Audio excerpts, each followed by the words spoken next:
Student कक्षा 10 के विज्ञान विषय के प्रथम अध्याय रासायनिक अभिक्रियाओं एवं समीकरण के भाग 3 में आपका स्वागत है।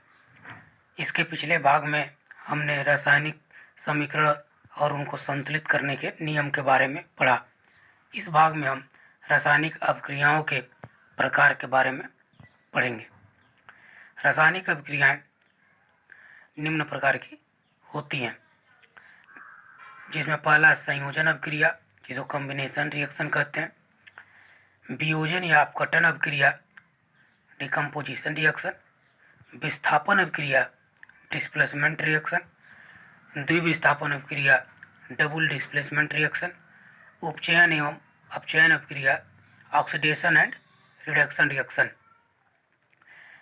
आइए सबसे पहले अभिक्रिया की बात करते हैं, संयोजन अभिक्रिया, कॉम्बिनेशन रिएक्शन। संयोजन अभिक्रिया वो अभिक्रिया होती है जिसमें दो या दो से अधिक अभिकारक मिलके एकल उत्पाद का निर्माण करते हैं। जैसे मान लीजिए हमने ये है कार्बन और ये ऑक्सीजन, ये दोनों मिलके कार्बन डाइऑक्साइड का निर्माण करते हैं। यहाँ हम यह देख रहे हैं कि यहाँ दो अभिकारक हैं और उत्पाद एक है। ऐसी अभिक्रिया संयोजन अभिक्रिया कहलाती है। जैसे मैग्नीशियम ऑक्सीजन से रिएक्शन करके मैग्नीशियम ऑक्साइड बनाता है। इसको बैलेंस कर लेंगे 2Mg। यहाँ भी दो अभिकारक मिलकर एकल उत्पाद बना रहा है। तो ऐसी अभिक्रिया जिसमें दो या दो से अधिक अभिकारक मिलकर एकल उत्पाद का निर्माण करते हैं, संयोजन अभिक्रिया कहते हैं। अगला है वियोजन या अपघटन अभिक्रिया, डिकम्पोजिशन रिएक्शन। यह अभिक्रिया ठीक संयोजन के विपरीत होती है, अर्थात यहाँ सिर्फ एकल अभिकारक होता है और उत्पाद दो या दो से अधिक होते हैं। जैसे फेरस सल्फेट FeSO4,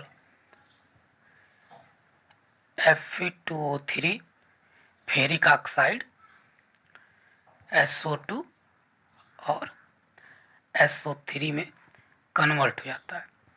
यहाँ अभिकारक एक है तथा उत्पाद 3 है। ऐसी अभिक्रिया जिसमें एकल अभिकारक टूटकर दो या दो से अधिक उत्पाद का निर्माण करते हैं, वियोजन अभिक्रिया कहलाती है। इस वियोजन अभिक्रिया में अभिकारक को तोड़ने के लिए यहाँ उत्प्रेरक के रूप में ऊष्मा, प्रकाश या विद्युत ऊर्जा की आवश्यकता पड़ती है। इन ऊष्मा की आवश्यकता पड़ने के कारण ऐसी अभिक्रिया को ऊष्मीय अपघटन कहते हैं। प्रकाश का प्रयोग होने के कारण प्रकाशीय अपघटन, विद्युत ऊर्जा का प्रयोग अर्थात विद्युत धारा का प्रयोग करने के कारण ऐसी अभिक्रिया को विद्युत अपघटन अभिक्रिया कहते हैं। आइए तीनों के एक एक उदाहरण देख लेते हैं।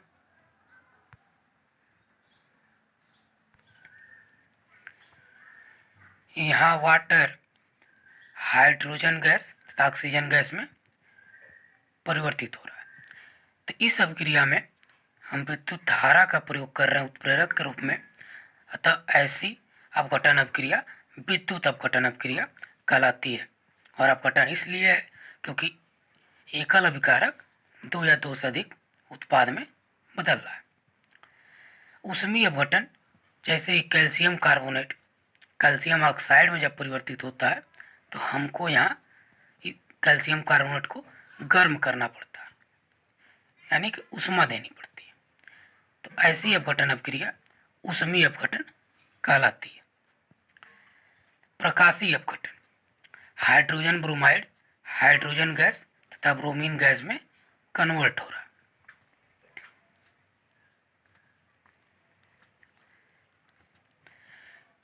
यह अभिक्रिया सूर्य के प्रकाश की उपस्थिति में होती है, अतः इस अभिक्रिया को प्रकाशीय अपघटन कहते हैं।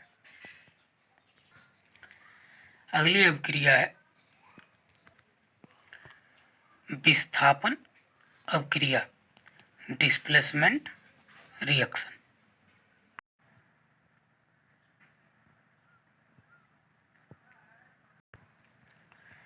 इस प्रकार की अभिक्रिया में अभिकारक का एक परमाणु दूसरे अभिकारक के परमाणु को विस्थापित कर देता है। जैसे CuSO4 कॉपर सल्फेट जिंक से रिएक्शन करके जिंक सल्फेट और कॉपर अलग हो जाता है। यहाँ देख रहे हैं कॉपर सल्फेट से कॉपर अलग हो गया, जिंक ने कॉपर सल्फेट से कॉपर को निकाल दिया, तो यहाँ कॉपर विस्थापित हो गया। ऐसी अभिक्रिया जिसमें एक अभिकारक के परमाणु या परमाणु समूह भी हो सकता है, दूसरे अभिकारक के परमाणु या परमाणु समूह से विस्थापन हो जाता है। इसमें अधिक क्रियाशील वाला कम क्रियाशील को विस्थापित कर देता है। अब यह कैसे पता चलेगा कौन अधिक क्रियाशील है कौन कम क्रियाशील है? तो इसके लिए आपको एक टेबल याद रखना होगा जिससे पता चले कि कौन अधिक क्रियाशील है। इस टेबल में सबसे पहले पोटेशियम आता है, फिर sodium, calcium, magnesium, aluminium, zinc, iron, lead, hydrogen, copper, silver, gold. यह अभिक्रियाशीलता का घटता क्रम है, अर्थात इसमें ऊपर वाला अपने से नीचे वाले को विस्थापित कर देता है। जैसे कि इस रिएक्शन में कॉपर सल्फेट और जिंक में जिंक कॉपर से ऊपर है, इसलिए जिंक ने कॉपर को विस्थापित कर दिया। यदि मान लीजिए हम यह लिखते हैं ZnSO4 plus Cu zinc sulphate plus copper, तो यहाँ कॉपर जिंक को विस्थापित नहीं कर पाता, यह रिएक्शन नहीं होगी। अब जैसे कि CuCl2 प्लस लेड, अब यहाँ आप देख रहे हैं कि Cu लेड से नीचे है, अतः लेड Cu को विस्थापित कर देगा। यह अभिक्रियाशीलता का क्रम आपको याद रखना होगा, जिससे आपको विस्थापन अभिक्रिया समझने में आसानी होगी। अगली अभिक्रिया हम अगले भाग में पढ़ेंगे। इस भाग में इतना ही।